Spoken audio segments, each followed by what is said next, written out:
Shaurya, please join online. Shaurya, please join online.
रिया की copy देखो, रिया उससे मत देखो, तुम्हारा काम मेरा अलग से होता है, वो उसको तो प्रमोट कर रहे हैं तेज हो जाए, और तुम्हारी कॉपी इन सब के साथ चेक होती है। अब कहो तो इन लोगों के साथ चेक करें,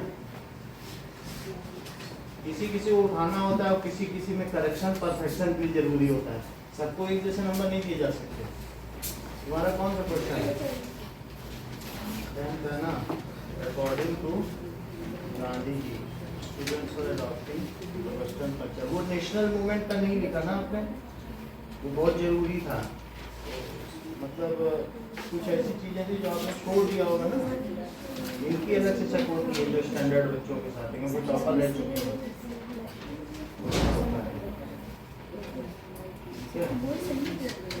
हिंदी ना जो भी होगा, कुछ गलती होगी और wanted vernacular language but not knowledgeable, उसमें एक नंबर मिल जाएगा। मुझे नहीं लगता कुछ छोड़ा है, 4 ही कम, एक नंबर से क्यों 5 से डिवाइड करोगे तो 5 कहाँ आ जाएगा, 5 7 में करोगे तो 5 2 जाता है, एक्स्ट्रा 5 कहाँ से आ रहा है, अभी मैं करता हूँ डिवीजन। हाँ तो वो सेकंड है ना कि 5, उन्होंने एक डिजिट कम कर दिया, डेसिमल कम कर दिया, तुम्हारे डेसिमल सही है, बस 5 है, ये सेकंड है, सेकंड तो तुमने अलग से लिख दिया ना।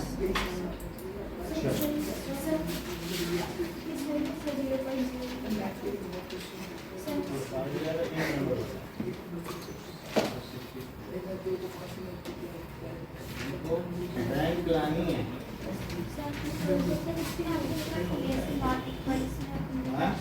GSA इंक्रीज को रेशो नहीं लिख सकती, वो कंक्लूडिंग स्टेटमेंट तो हो सकता है, GSA को रेशो नहीं कहा जा सकता, GSA increase is not equal to, समझ में आई बात? नहीं, ये एक रेशो है, अगर रेशो जब 4 आ जाए तो कह देना GSA इंक्रीज, यहाँ कुछ भी नहीं, वो ये अपने आप में सफिशिएंट है, जब रेशो निकाल रही है जिससे ये सफिशिएंट है, बाद में आने नहीं, क्योंकि वो इंक्रीज इंक्रीज जरा कीजिए कि कितना इंक्रीज हुआ। जब यहाँ आ जाए रेशो तो लिख लो। हमने नंबर नहीं काटे लेकिन ऐसा होना चाहिए। हाँ बोलो सेकंड है, ये सेकंड है।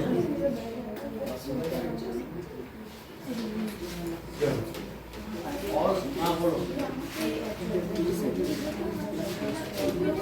तुम्हारा जो एस है वो और अच्छा बनाना चाहिए। ऐसे जाके ऐसे करके ऐसे पूरा और पूरा उससे तुम्हारे ये पूरा जो है ना पैटर्न ये पूरा ही बदल जाएगा। जहाँ एस आ रहा है वहीं कॉम्प्रोमाइज हो रहा है।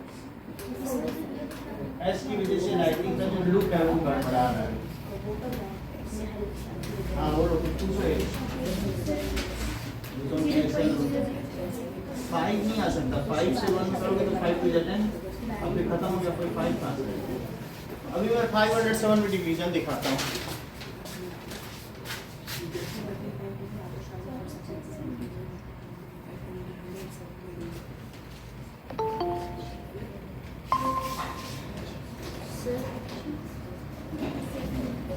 Okay now am I audible Shaurya? आवाज आ रही है?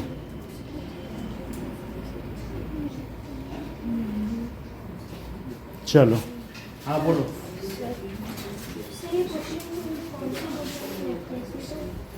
क्वेश्चन 2 के 5 क्वेश्चन 2 है।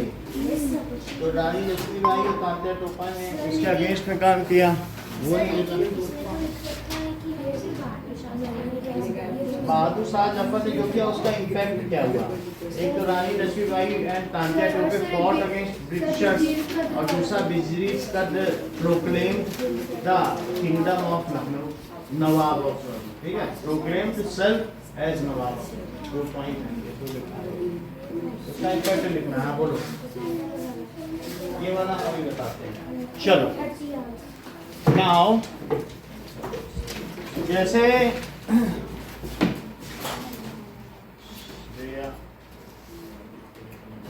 तो साइन तुमने कहाँ करा है श्रेया? एक में तो नहीं साइन है।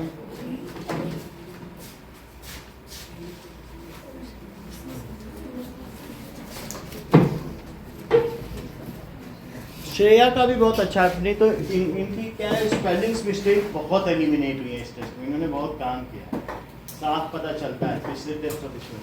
हिस्ट्री में इनकी स्पेलिंग मिस्टेक मिल है।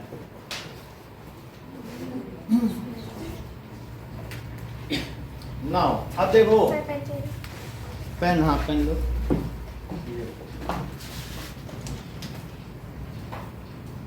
देखो चल रहा है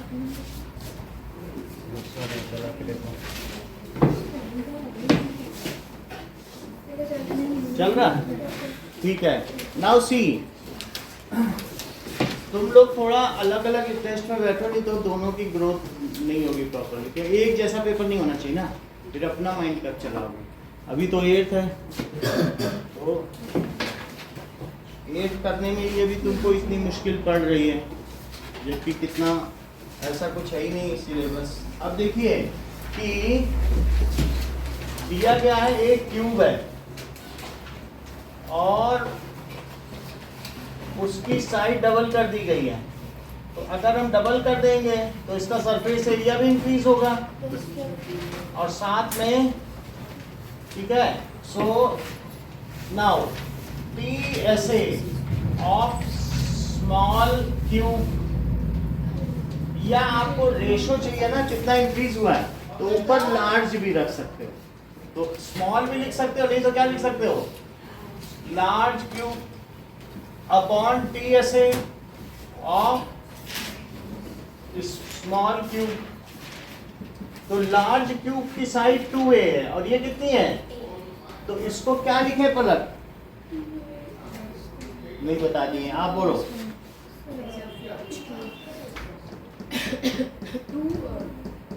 हाँ बोलो। 6A² अपॉन 6 है तो A की जगह 2A लिखो, क्योंकि हमने यहाँ लार्ज क्यूब लिखा है। और पलक यहाँ क्या लिखे हैं, ये 2A 6A², तो 6 से 6 गया, 2A को ब्रैकेट में लिखना, तो that is equals to 2A into 2A upon A into A से कट गया तो ये क्या आ गया? 4 times. अब यहाँ लिखो कि TSA ऑफ लार्ज क्यूब, तो ये चीज इधर चली जाएगी, स्मॉल क्यूब इसके साथ लिख लो, तो 4 into TSA of small cube. So क्या लिखेंगे कि now the TSA is increased by 4 times.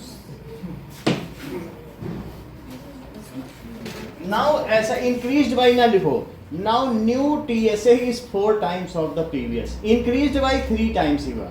अगर तुम्हारे पास 10 रुपए हैं और 40 रुपए हो जाए तो तुम्हारे 3 गुना बढ़ गया, यानी 30 रुपए का इंक्रीज हो गया, और फिर वो तो it is now 4 times of the previous TSA। ये इंक्रीज नहीं लिखना, और यह लिख देना इंक्रीज बाई करना हो तो फिर उसमें फिर 3 टाइम्स होगा, वो हम आगे की क्लासेस में पढ़ेंगे। सिंपली अभी तुमको इतना सिखाया जा रहा है, new TSA is 4 times of previous TSA। बोलो बात समझ आ गई? सो नाउ ठीक है, TSA of large cube is 4 times of that of small cube. That of का मतलब TSA, स्मॉल। इतनी बात समझ आ गई? नाउ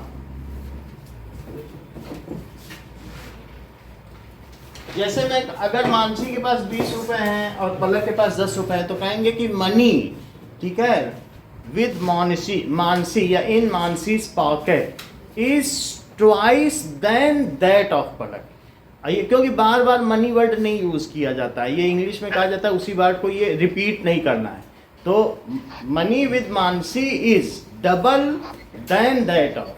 देन दैट ऑफ का मतलब है कि उसी के बारे में कंपैरिजन हो रहा है, मनी के बारे में। बोलो बात समझ आ गई? अपना ऑडियो म्यूट करो, सॉरी। सेकंड देखो, volume of large cube upon volume of small cube. Lakshita बोलो क्या लिखे ऊपर? भाई तुम 6 बताती हो। 2a का cube upon a cube, so that is 2a into 2a into 2a upon a into a into ये सब कट गया, 8 आ गया। अब देखिए यहाँ लिख दीजिए कि volume of large cube is 8 times, से उधर चला जाएगा। Volume of small cube. Arpit इसका कंक्लूडिंग स्टेटमेंट बताओ। इंक्रीज नहीं यूज करना, इंक्रीज 7 टाइम्स ही हुआ है, इसलिए जो पूछा जाए तो क्या लिखोगे? The volume of new cube is 8 times हाँ। more than the पहले a क्यूब था, अभी 8a क्यूब हो गया, तो कितना इंक्रीज हो? पहले तुम्हारे पास 10 रुपए थे, अब 100 हो गए, तो बताओ अभी का पैसा तुम्हारे पिछले पैसे का कितना गुना है? How many times? It is 10 times. लेकिन इंक्रीज कितने का हुआ? इंक्रीज 90 का हुआ है, so increase is by 9 times. However new money is 10 times of the previous money. 10 था, 90 हो गया, 100 हो गया, तो क्या इंक्रीज 100 टाइम्स थोड़ी हुआ? Only 90 times. मतलब 9 टाइम्स हुआ। 10 इंटू 9 90 का इंक्रीज है ना। इंक्रीज कैसे निकालते हो? Final money minus previous money.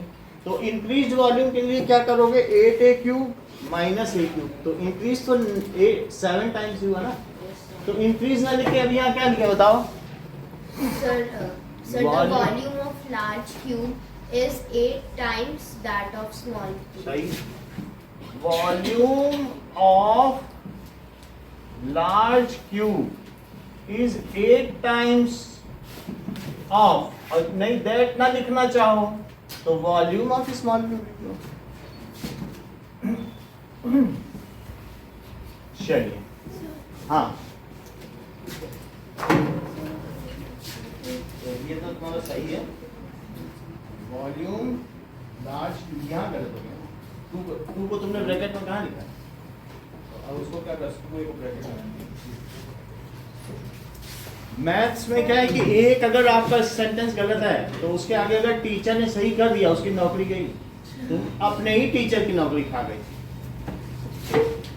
अगर उसने किया और बाद में कॉपी की रीचेकिंग हो गई तो कहेंगे तुमने कैसे नंबर दिया, यू आर सस्पेंडेड, जाओ बिना पेंशन के घर जाओ। तो वो चाह रहा है तुमको नंबर देना, लेकिन उसके हाथ बंधे हैं, वो दे ही नहीं पाएगा।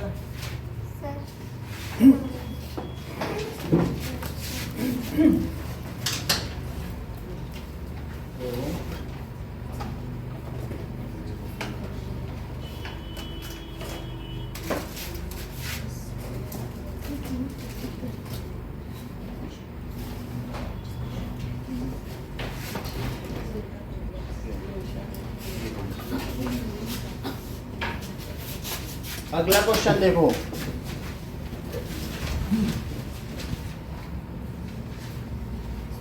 Example number 5।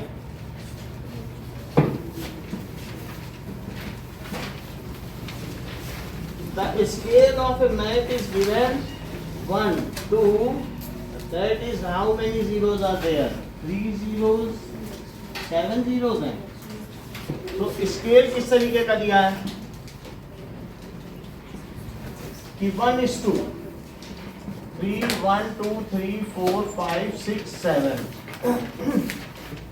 Two cities are 4 centimeter apart on the map. Find the actual distance between them. अगर मान लो 1 सेंटीमीटर को इतने सेंटीमीटर माना जाए, वो तो उतने गुना मैग्नीफाइड है। और अगर किसी मैप में 2 सिटीज, ये मान लीजिए एक मैप है और इसमें ये दिखाया गया है कि 2 cities are 4 सेंटीमीटर अपार्ट। ये तो अगर 4 सेंटीमीटर है, ज्यादा डिस्टेंस होगी तो यहाँ उतने टाइम्स हो जाएगा, तो एक्चुअल डिस्टेंस, तो distance in map upon actual distance is 1 upon this, यही तो है। क्या लिखेंगे? Distance in map upon actual distance, ये कितनी है? 1 अपॉन 1, 2, 3, 4, 5, 6, 7। अच्छा, डिस्टेंस इन मैप बताओ कितना दिया? 4। तो इसकी जगह क्या रख रहे हैं? 4 सेंटीमीटर। और एक्चुअल डिस्टेंस आपको चाहिए 1 अपॉन 1, 2, 3, 4, 5, 6, 7। अब ये इधर चला जाएगा, इस क्रॉस मल्टीप्लिकेशन मेथड। हाँ, लिख सकते हैं। तो ये चीज इसके साथ लिख दो, 4 सेंटीमीटर है, 4 सेंटीमीटर और into 3 into 10 to the power 7, और इसको 1 से मल्टीप्लाई करो, दैट इज, है ना, 1 इंटू हो जाएगा, दैट इज क्रॉस मल्टीप्लाइंग। इसे क्या लिखोगी? Cross multiplying. तो दैट इज एक्चुअल डिस्टेंस। ठीक है, नोट कर रही हो? नोट कर लेना, ठीक है, समझ लो फिर कर लेना। अब एक्चुअल डिस्टेंस में क्या हो जाएगा? 4 सेंटीमीटर है। अच्छा बताओ, 4 सेंटीमीटर है, 4 सेंटीमीटर से अगर तुम्हें मीटर बनाना है तो तुम क्या करो? सर तो और 3 है, तुम इसे सारे जीरो लिखो, 1, 2, 3, 4, 5, 6, 7। और किसी को ये सेंटीमीटर है तो यहाँ 1 मीटर लिख दें, और क्या 100 सेंटीमीटर? बोलो फिर से समझो, क्या ये दोनों सेम है? तो अच्छा, क्या 1, ये बताओ, क्या 1 मीटर 100 सेंटीमीटर होता है? Yes sir. और 1 मीटर अपॉन 100 सेंटीमीटर कर दिया तो क्या वहां 1 बचेगा? क्योंकि वो नीचे ले आया, इसके समझो साथ 1 है, और 1 से किसी में मल्टीप्लाई करने से तुम्हें कोई ऑब्जेक्शन है? No sir. तो हमने कर दिया, उससे कोई फर्क तो नहीं पड़ा। लेकिन ऐसा करने से सेंटीमीटर सेंटीमीटर कट गए और चीजें किस में आ गई? मीटर में। तो 2 जीरो कट कर दो, लेकिन अभी भी तुमको ये बहुत लार्ज क्वांटिटी लग रही ना, तो अब ये चीज का मीटर बन चुकी है। तुम कहती हो नहीं नहीं, मीटर भी नहीं चाहिए हमें, और इसे काटना। क्या सोच रही हो? तो अब से किलोमीटर में तुम चाहती नहीं, मीटर नहीं चाहते, तो यहाँ बताओ क्या लिखे? वो भी 1 ही हो। Sir 1 kilometre upon 1000। 1 kilometre upon 1000 metre, तो 3 जीरो और कट गए। Yes sir. 3 ये गलत काट दिया, यहाँ से काटो, ये 3 जीरो ये कट गए। तो अब तुमको ये पता चल गया कि अब मीटर भी कट कर दें क्या? देखो मीटर भी कट गया। अब कितना आ गया बताओ? सर ये 1200 किलोमीटर आ गया। तुम्हें समझ में आ गया यूनिट फैक्टर मेथड कैसे यूज करना है? So that is actual distance तो लिखो 1200 kilometer. Kilometre is actual distance. ठीक है। Now this is two cities are 1200 kilometre apart. अब देखिए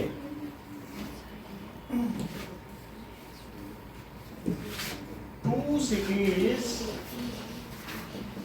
are 1200 kilometers apart. Question 1 है the scale in map is given as 1:1, 2, 3, 4, 5, 6, 0. If in map two cities are 4 centimeter apart, what is actual distance between them?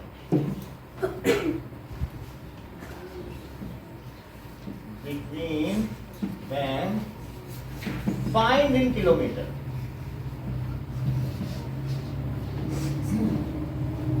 Now second question, a train is moving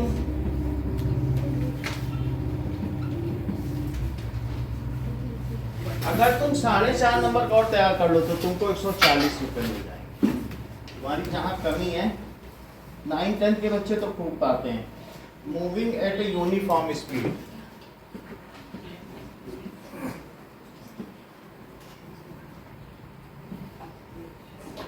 of 75 kilometer per hour. So, how far will it travel in 20 minutes? How far will it travel in 20 minutes? Or second, find the time required to cover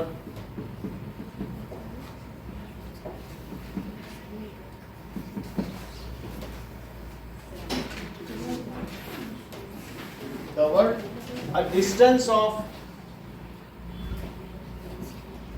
250 kilometers. छोटे papers आपको Monday को मिलेंगे। इन दोनों सवाल को करो।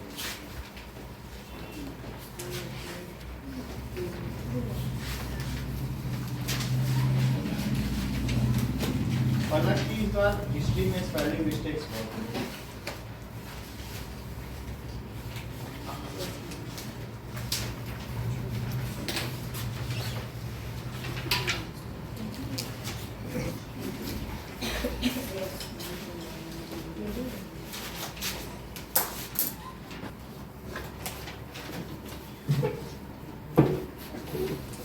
Exercise 11.1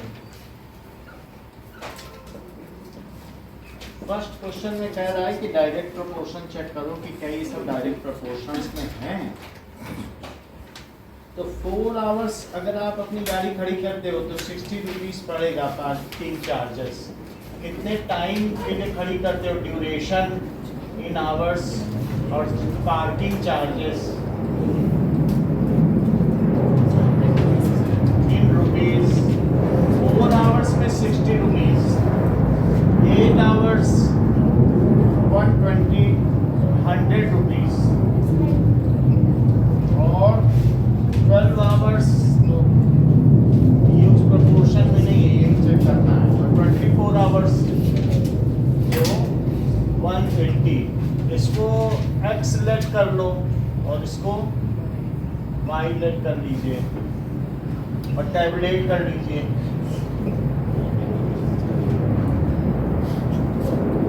So, x1 by y1 पता करो, that is 4 by 60।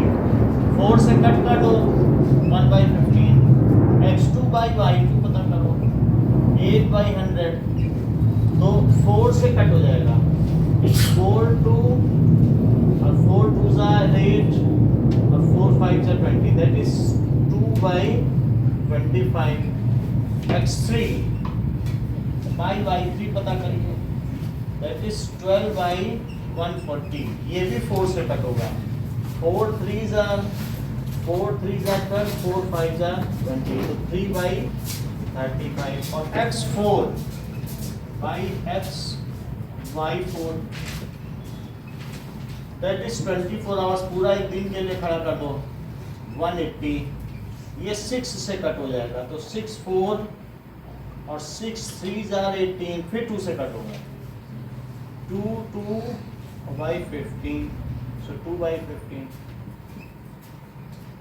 Now as x1 by y1 is not equal to x2 by y2, x1 by y1 is not equal to x2 by y2 is not equal to x3 by y3 is not equal to x4 by y4. So this is not the case of direct proportion.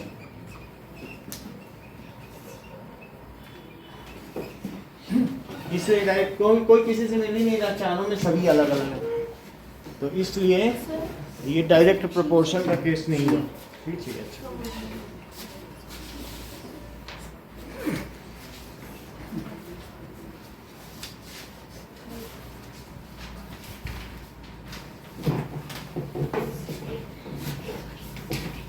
No ठीक है, इसको note कर लीजिए फिर। तो अभी दे रहा है question number 2, mixture of paint is prepared, उसमें कलर मिलाते हैं, पिगमेंट का मतलब कलर। ऐसा होता है कई बार तुम्हारे यहाँ डिस्टेम्पर हुआ हो तो वाइट कलर में बेस आता है, उसमें कुछ कलर मिला के कर देते हैं, तो ऐसा होता है। अब कलर की छोटी सी डिब्बी आती है तो वो पिगमेंट कहलाता है। कलर को क्या कहते हैं? पिगमेंट। और बेस है, जितने भी पेंट है सब वाइट ही आएंगे, कलर अलग से मिलाना पड़ता है। तो इन्होंने कहा कि अगर 1 लीटर का बेस है तो 1 पार्ट कलर मिलाना पड़ेगा, और तो अगर 4 पार्ट कलर मिला रहे हो तो कितने का होगा? अगर आप ज़्यादा कलर मिला रहे हो तो बेस भी ज़्यादा होगा। तो ये डायरेक्ट प्रोपोर्शन का केस है। That is parts of red pigment और that is parts of base, parts of base. अगर आप 1 पार्ट मिला रहे हो तो 8 पार्ट में आपको 1 पार्ट मिलाना है। ये जैसे पेंट का डिब्बा है तो इसमें आपको थोड़ा पार्ट मिलाना पड़ेगा, कलर की डिब्बी होगी तो आप ऐसे मिला दोगे तो ये पिगमेंट है, ये बेस है। तो 1 पार्ट आपको 8 में मिलाना होता है। जैसा कलर मिलाओगे तो वैसा कलर बन जाएगा। तो अगर आप 4 पार्ट मिला रहे हो तो कितने में मिलाना पड़ेगा? अगर आप 7 पार्ट मिला रहे हो, 12 पार्ट मिला रहे हो या 20 पार्ट मिला रहे हो तो कितने में मिलाना पड़ेगा, ये पूछा जाए। अगर इसे हम x मान लें और इसे y मान लें, ऐसा लें तो इस चीज में अब आप लिखिए x1 by y1 is equals to x2 by, यहाँ तो 1 by 8 लिख दीजिए और यहाँ 4 by y2, 2 नीचे लिखिएगा, ऊपर नहीं लिखा जाएगा, ऊपर में स्क्वायर हो जाता है। अब y2 का पता करो, फिर इसके बाद जब ये निकल आए तो लिखो x1 by y1 इस, ठीक है। अब इसे आप चाहे x3 by y3 कर लें तो y3 वाले से कर लेना। फिर यहाँ भी 1 by 8, लेकिन इस बार 7 by y3, तो y3 निकाल लो, यहाँ ये करो। फिर ऐसे ही x1 by y1 is x4 by y4, ये भी निकाल लो। 1 by 8 is equals to 7 by y4, इसको भी निकालो, ऐसे करो।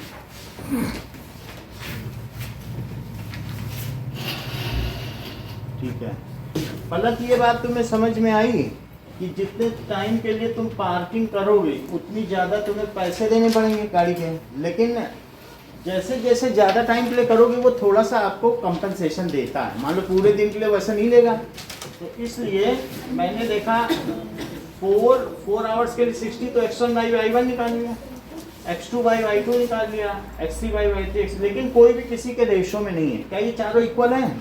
जबकि कंडीशन क्या होती है कि x1 by y1 should be constant. क्या यहाँ कांस्टेंट है? अगर कांस्टेंट नहीं है so this is not the case of direct proportion, क्योंकि कोई इक्वल दिख रहा है क्या? कोई जब इक्वल ही नहीं है तो फिर this is not the case of direct. बोलो, बात समझ में आई? अब अगला क्वेश्चन जो कल आप लोगों ने किया था उसको कैसे करोगे कि ये देखो जस्मिता, ज़्यादा बेस होगा तो ज़्यादा पेंट मिलाना पड़ेगा, कलर ज़्यादा मिलाना पड़ेगा ना। तो अब 1 में 1 कलर मिलाना पड़ता है 8 पार्ट में 1 पार्ट, तो 4 में कितना है? ऐसे लाओ। चलिए तो ये जो थर्ड वाला आपने पार्ट किया है, तो उसमें 12/5 को होना चाहिए। किसमें? सर सेकंड क्वेश्चन में थर्ड वाले कॉलम में। थर्ड में 12 अपॉन, जैसे ये कर लिया 4 बाई फिर 7 का किया, यहाँ 12 लिखो ना, 12 वाला करो, फिर इसके बाद 20 का भी कर दो। ऐसे ही तो करोगी? बताओ। चलो सबने जमा कर दिया, तो फिर हमें तो मिटाना है इधर का। 2 क्वेश्चन हो गए।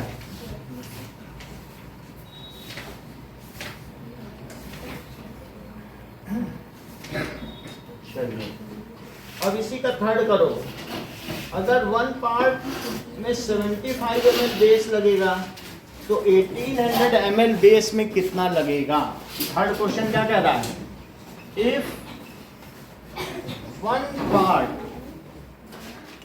Of red pigment, if 1 part of red pigment requires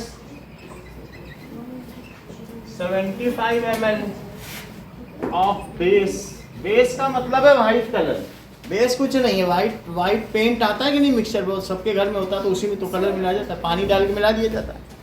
तो जमा करवाइए।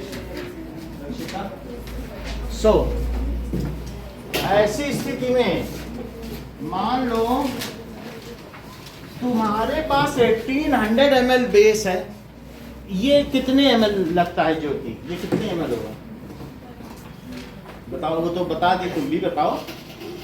आंशी को पता है 1000 ml है, तुम्हें नहीं पता है? 1 लीटर है कि नहीं? तो जानती है 1 लीटर 1000 ml होता है, तुमको ये बात नहीं पता थी? और उसको ये भी मालूम था, पिछली बार हमने बताया था कि 1 ml इतना होता है, 1 सेंटीमीटर क्यूब ही 1 ml होता है। जब उसे पता है तो तुमको क्यों नहीं पता? तो ये इसमें कितने ml है? और अगर 2 बोतल में थोड़ा सा कम कर दिया जाए इतना, तो 1000 ml वो और 800 ml है ये, इतना तुम्हारे पास व्हाइट मिक्सचर है। अब तुम्हें उसमें कितना कलर मिलाना पड़ेगा? रेड कलर कह रहा है कि 75 ml होता तो तुमको कितना मिलाना पड़ता? 1 पार्ट। तुमको ये पता चल सकता है ज्योति इसमें कितने ml होगा? बताओ, तुमको पता होना चाहिए। जो ये विस्की का टॉट होता है तो कितने ml का होता है? लोग कितनी विस्की पीते हैं? 20 ml की है। इसमें अगर 20 इस तरीके के डाल दिए जाए वाइट ये, जैसे मानसी ने 1 डाला, 1 2 आइस क्यूब्स डाल दिए, 1 2 3, तो ये भरेगा कितने में? 20 में भर जाएगा। और इसी तरीके से ये जरा देखो बीकर, तो बीकर कितने का होगा बताओ? 20 तक होगा, तो मतलब 100 तक होगा। मान लीजिए ये 20 का है, और अगर तुमको बड़ा भी कर दे दिया जाए तो क्या इसमें कुछ मार्किंग दिख रही है? तो इससे बड़ा ये, तो ये 200 ml हुआ, तो 250 है, तो और ऊपर तक भरोगे तो 250, यानी पूरे ब्रिम तक भर दो, मुहाने तक। तो ये कितना हुआ बताओ? ये 200, और ये वाला 20, और ये अकेला 1 ml, और ये अब बताओ तुम सारे, ये कितना है?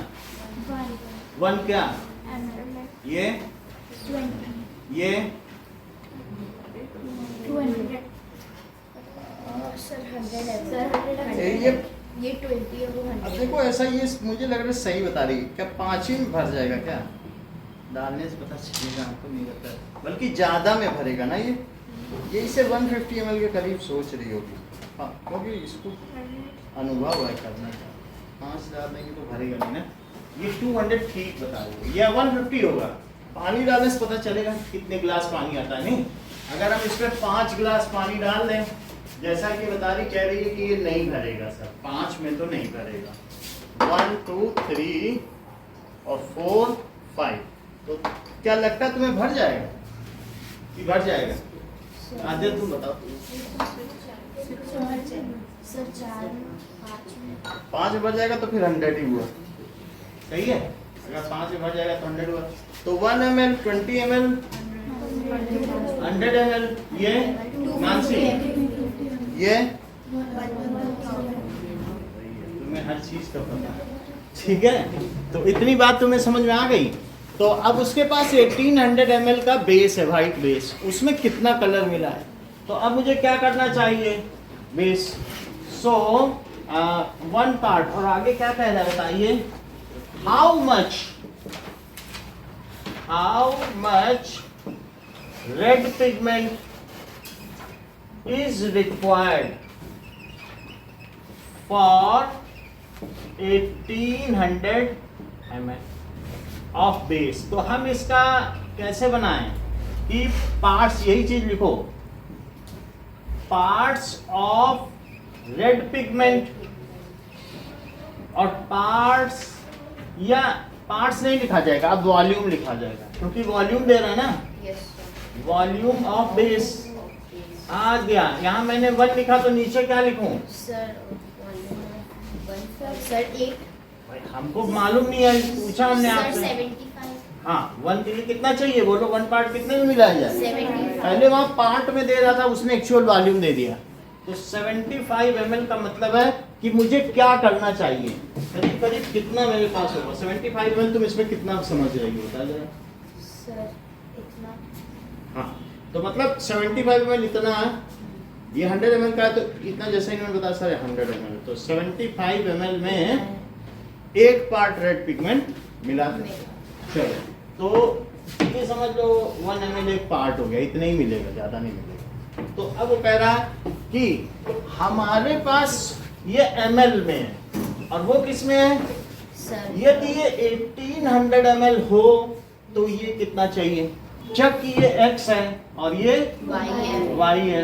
तो अब मुझे करना पड़ेगा x1 by y1 is equals to, जमा कर दिया आयुषी आपने कि नहीं किया है अभी? कर दिया ना। चलो, सर हम लोग इसको वॉल्यूम भी लिख रहे हैं। वॉल्यूम क्योंकि अब ये ml में दे दिया, पहले पार्ट में था। पार्ट का मतलब है 1 पार्ट, वो कुछ एक जैसे 20 ml या 75 ml, उसको वो 1 पार्ट कह रहा है। सर वो तो क्यूब में होते हैं वॉल्यूम। वॉल्यूम 2 तरीके से होता है। 1 सेंटीमीटर का ये क्यूब है, 1 centimetre into 1 centimetre into 1 centimetre. जो 1 सेंटीमीटर क्यूब है उसी को जो दूध वाले हैं वो क्यूब में नहीं देंगे, उनको स्पेस चाहिए, तो उनके लिए वॉल्यूम कहा गया है 1 centimetre cube is equal to 1 ml। 1 centimetre cube किसके इक्वल है? 1 ml। अच्छा, तुमको क्या बताया गया बताओ, अभी अभी हमने क्या बोला वो बोलो तुम। तो 1 centimetre cube equal to 1 centimetre cube 1 ml। अगर कोई 1 ml कहे तो तुम 1 ml लिक्विड को, क्या है इसको, ये 20 ml है, 1 ml इतना होगा छोटा सा, उसको क्यूब में मन में सोचो कि पानी को अगर क्यूब हो जाए, उसका आइस क्यूब ट्रे में जमा लो तो इतना बनेगा, ठीक है। अच्छा, अब तुम्हें इतना पता चल गया है, तुमको अगर पता चल गया है तो मुझे बताओ 1 मीटर क्यूब में कितने लीटर? 1000 ml। देखो इन्होंने कैसे बताया, इन्होंने भी बता दिया, कैसे इन्हें मालूम है 1000 लीटर, और लोग नहीं बता पाए, लेकिन आद्या सबसे पहले बताएंगे। क्यों? क्योंकि इन्हें मालूम है जो 1 मीटर ही इतना बड़ा है। 1 मीटर कितना बड़ा होता है? इतना बड़ा, 100 सेंटीमीटर हुआ कि नहीं? 100 सेंटीमीटर। और अगर इसका एक क्यूब बना लिया जाए, ये देखो, ये 1 मीटर है, इतनी बड़ी जिसकी साइड हो ऐसा एक क्यूब टैंक, ये भी 1, ये भी 1 और ये भी 1। ऐसा क्यूब बना लो, पानी की टंकी होती सबके घर में ऐसी, तो क्या ये 1 metre into 1 metre into 1 metre बोला जाएगा, तभी तो 1 मीटर क्यूब है। Yes. अच्छा 1 मीटर में कितने सेंटीमीटर, 100 तो मैं यहाँ लिखूं 100 सेंटीमीटर और इंटू 100, अब कितने जीरो हो गए, क्या ये सेंटीमीटर क्यूब हो गया। अच्छा ये सेंटीमीटर क्यूब अगर हो गया है तो मुझे बताओ कि 4 किलो आलू क्या होता है, क्या 4 टाइम्स 1 किलो आलू, बताओ 4 केजी पोटैटो कितना होता है, 4 टाइम्स 1 केजी पोटैटो, बोलो सही है। तो इतने सेंटीमीटर क्या हुआ, 1 2 3 4 5 6, जो सेंटीमीटर क्यूब है वही तो ml है।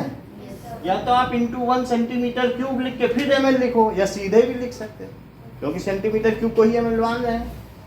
जैसे कि पलट करती हैं, इन्होंने बहुत अच्छा किया, इसे 1 लिख देती हैं फिर बदलती हैं, इनकी कॉपी से आप देख सकते हैं। मतलब 1 सेंटीमीटर क्यूब इज 1 ml, आप इंटू 1 लिख के तब कर लो।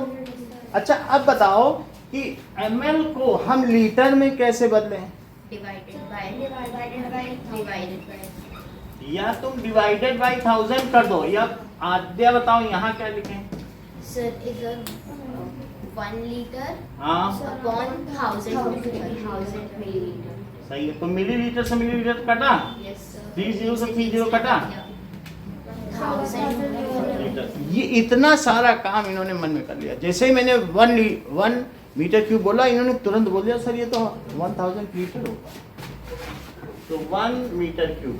अब ये दो जो रिलेशन हमने बताए हैं, आद्या बोल के दिखाओ बिना बोर्ड लेके। Sir, 1 centimeter cube equals to 1 ml and 1 centimeter cube or 100.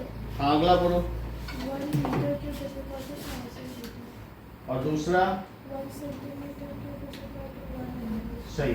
अगर मान लीजिए कि हमने ऐसी पानी की टंकी बना ली, इतनी ही हाइट होगी, इतनी छत पे रखी है, अब मुझे बता दो उसमें कितने बोतल ऐसा पानी डालो कि वो भर जाए,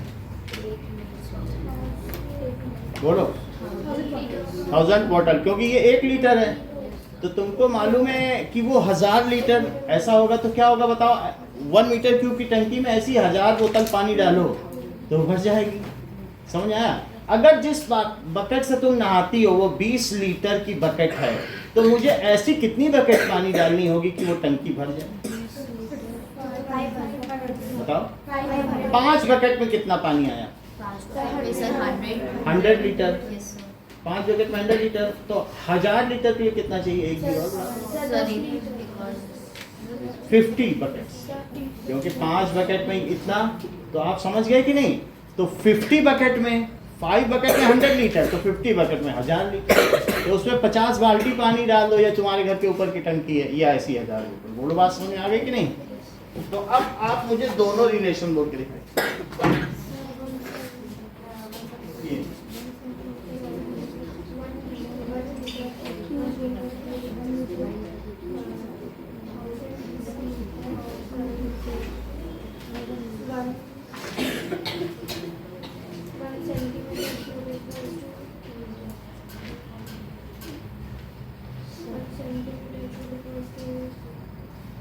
तुम झुक के बैठी हो, स्पाइन तुम्हारी टेढ़ी इसीलिए तो बता नहीं पा रही हो। स्पाइन से ही सारा नर्वस सिस्टम होता है, तुम्हारा केंद्रीय तंत्रिका तंत्र फिर चल ही नहीं पा रहा।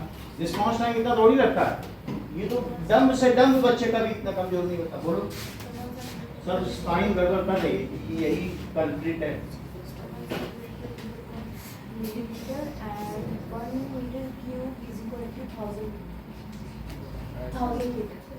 एक अगर तुम्हारे ऊपर पानी की टंकी है छत पर 1 मीटर क्यूब की, तो उसमें कितने बकेट पानी डालना होगा, ऐसा नहीं होगा। और कितने बॉटल पानी डालना होगा, एक बॉटल की कैपेसिटी क्या है। चलो अब हम अपने क्वेश्चन बताते हैं। अब तो लीटर में गड़बड़ी नहीं होगी ना तुमसे, लीटर ml में मानसी समझ में आई बात कि नहीं। चलो तो क्वेश्चन में क्या पूछा गया है, क्वेश्चन में पूछा गया है तो 1 यहाँ लिख लें, 1 पार्ट, और यहाँ क्या लिख लें 75 ml लिख लें, जिससे हमारा आंसर ml में आए। ओके, आगे देखो ml में ये कैपिटल एल होगा, लीटर की जो सिंबल है बुक में देखो कैपिटल एल है, ठीक है, ये मैंने गलत लिख दिया, आप अमेंड कर लें। अब देखो तो x2 तुम्हें चाहिए और ये कितना है 1800, अब क्या ये भी ml है, तो अब मैं इसे कैसे करूं, इसका क्रॉस मल्टीप्लाई,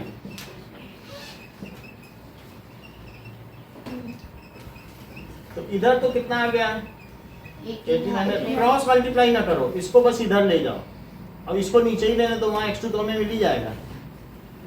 और ये 75 ml से ml कट कर दो या वहां ले जाके कट कर दो। अब इधर अब x2 है, ये पार्ट में आ जाएगा क्योंकि ये 1 किस में था पार्ट, तो ये भी जो चीज आएगी वो किस में आएगी, अब पार्ट में आ जाएगी। तो इसको करो, ये दोनों 15 से कट जाएंगे, 15 का टेबल पढ़ो कितनी बार आता है 15 5 जा, ये बताओ ज्योति कितनी बार जाएगा, बोलो धीरे धीरे दो ना, हाँ बोलो 15 1 जा 15, कितना बचा 3 30, तो 15 2 जा 30 और 0 120। अर्पित आगे कैसे आएगा, 5 से करो divide,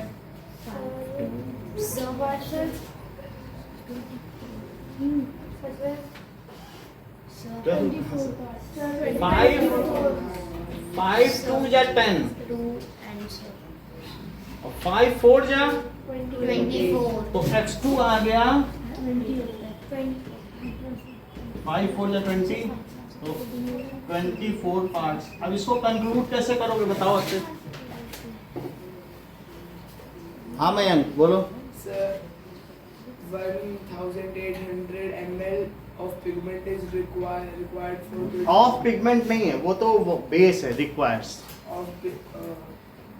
base, 4 parts of pigment is required for that much of base. ठीक है रिपीट करो। हाँ 1800 ml बहुत बड़ा देर लगाती हो आप, बोलो Divyanshi. 24 red pigment is required for 1800 ml of base. हाँ 24 पार्ट्स बोला करो, 24 parts of red Red pigment is required for 1800 ml. required for 1800 ml of base. तो अभी आप फर्स्ट क्वेश्चन करिए और फर्स्ट करिए, थर्ड करिए और 10th करिए। फर्स्ट और थर्ड करो बस,